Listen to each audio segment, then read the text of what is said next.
अच्छा, मैं ये जानना चाहूँगा अरीबा ईद कैसे मनाती डॉक्टर साहब, मेरा ख्याल है सारी ख़वातीन की ईद एक जैसी होती है। शुरू होती है बच्चों से, ख़त्म होती है बच्चों पे। ईद तो बच्चों की ज़्यादा है, तो हमारा भी यही है हिसाब किताब।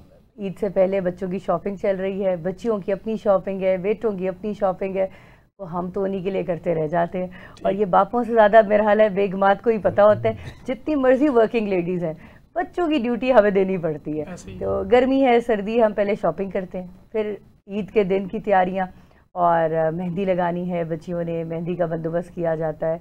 मैं लगाऊं ना लगाऊं, बच्चे लगाते हैं।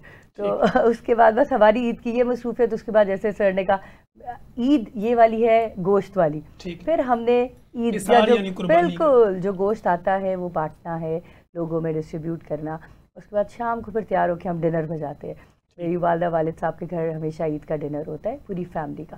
तो वो फिर पूरे दिन की थकावट के बाद वहाँ जाके हम रिलैक्स करते हैं और पूरी फैमिली को मिलते हैं। मामू की फैमिली, फुप्पो की फैमिली, सारे आए होते हैं वहाँ पे, चाचा की फैमिली आउट ऑफ सिटी से। So it's a very good event. और ईद तो रिश्तेदारों के साथ ही है, और ईद का मज़ा भी यही है। पहले हम यूके में रहते थे तो हम ये चीज़ बड़ी मिस करते थे। वहाँ फ्रेंड्स आपकी फैमिली है, यहाँ असल फैमिली है। तो ईद का वो कहते हैं ना, रौनक दुबाला हो जाती है जब अपनों के बीच में होते हैं। वालदैन हैं, कज़न्स हैं, चचा चची, ताया ताई, सारे होते हैं, तो बड़ा मज़ा आता है फिर। तो ये हमारी ईद का वो है ना, खुलासा आपके लिए। ठीक है। अच्छा डॉक्टर अरीबा, कभी ऐसा भी हुआ किसी रूठे हुए को आपने ईद पे मनाया हो? डॉक्टर तनवीर, अल्हम्दुलिल्लाह बड़े लकी हम इस तरह रहे हैं कि हमारे जो फैमिली डायनामिक्स है ना, वो बड़े अच्छे हैं। सारों के दिल बहुत बड़े हैं। कभी हमने वो जो मजाक बना हुआ है ना कि शादियों पे फुप्पियों को मनाना पड़ता है, कभी हमने वो देखा ही नहीं। अल्हम्दुलिल्लाह हमारे जो घरों के बड़े हैं वो बहुत शफकत वाले हैं, बहुत प्यार वाले हैं, हमेशा मिल के रहते हैं। अल्लाह ऐसे ही रखे हमेशा, और हमारे बच्चे भी जब बड़े हों तो वो भी यही माहौल देखें इंशाल्लाह। सो अल्हम्दुलिल्लाह कभी वो रूठना मनाना हुआ ही नहीं, अल्लाह का शुक्र है। तो बड़े हम इस तरह से लकी रहे, अल्लाह का शुक्र। सर, जैसे कि आप देखते हैं कि ये ईद उल अज़हा है, कुर्बानी की ईद है। प्रोफेसर डॉक्टर आतिफ हुसैन काज़मी की नज़र में फ़लसफ़ा कुर्बानी क्या है? देखिए, बात सबसे बड़ी ये है, ये हज़रत इब्राहीम नबी पाक सल्लल्लाहु अलैहि वसल्लम वो हमें ये एक सबक दे गए कि जी जो ये कुर्बानी है, ईद कुर्बान, ये जो हम करते हैं, ये एक हुक्म है अल्लाह ताला की तरफ से, नबी पाक की तरफ से। और ये वो आप ये देखें कि क्या हुक्म था और किस तरह मौजज़ा हुआ।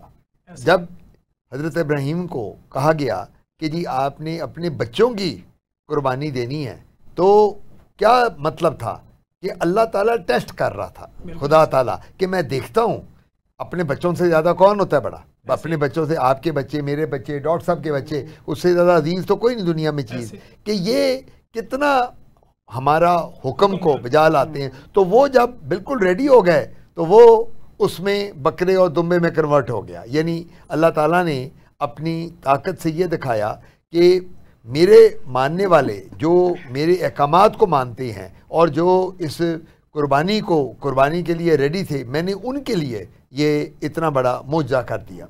मैं ये समझता हूँ कि ईद कुर्बान जो है, ये एक आपकी जो आपका नफ्स है, जो आपका एक सेटिस्फेक्शन है इंटरनल, उसके लिए बड़ी ज़रूरी है। आप ये खाली ईद कुर्बान ये नहीं मतलब होता, बच्चे तो समझते हैं ना कि जानवर ज़बह किया और आप घर चले गए। ये इसके पीछे बहुत बड़ी एक फ़िलॉसफी है।